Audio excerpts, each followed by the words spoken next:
दुरपिंदर सिंह कहते हैं कि सबूत सामने आ गए हैं, अमित शाह का सिखों के कत्ल में मुलव्वस है। भारत का झूठ एक बार फिर बेनकाब हो गया है।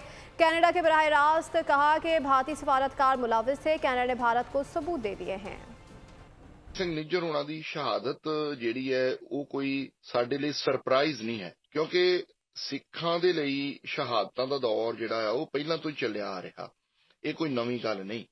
ਜਦੋਂ ਆਜ਼ਾਦੀ ਦੀ ਰਾਹ ਦੇ ਉੱਤੇ ਸਿੱਖ ਤੁਰਦਾ ਤੇ ਬਿਲਕੁਲ ਉਹ ਇਹ ਗੱਲ ਨਿਸ਼ਚਿਤ ਕਰ ਲੈਂਦਾ ਕਿ ਦੁਸ਼ਮਣ ਨੇ ਵੀ ਜਿਹੜਾ ਹੈ ਮੇਰੇ ਨਾਲ ਘੱਟ ਨਹੀਂ ਕਰਨੀ। ਸੋ ਜੇਕਰ ਦੁਸ਼ਮਣ ਇੱਥੇ ਤਾਂ ਹੀ ਜਾ ਰਿਹਾ ਤੇ ਸਿੱਖਾਂ ਦੀ ਮੂਵਮੈਂਟ ਜਿਹੜੀ ਹੈ, ਰੈਫਰੈਂਡਮ ਦੀ ਮੂਵਮੈਂਟ, ਖਾਲਿਸਤਾਨ ਦੀ ਮੂਵਮੈਂਟ ਜਿਹੜੀ ਹੈ, ਇਹ ਵੀ ਕਦੇ ਰੁਕਣੀ ਨਹੀਂ। ਔਰ ਉਹਦੇ ਨਾਲ ਹੀ ਇਕੱਲਾ ਹਰਦੀਪ ਸਿੰਘ ਨਿੱਜਰ ਨਹੀਂ, ਵਕੀਲ ਗੁਰਪਤਵੰਤ ਸਿੰਘ ਪੰਨੂ ਹੁਣਾਂ ਨੂੰ ਮਾਰਨ ਦੀ ਸਾਜ਼ਿਸ਼ ਵੀ ਜਿਹੜੀ ਹੈ ਉਹ ਅਮਰੀਕਾ ਦੇ ਵਿੱਚ ਬੇਨਕਾਬ ਹੋਈ ਹੈ।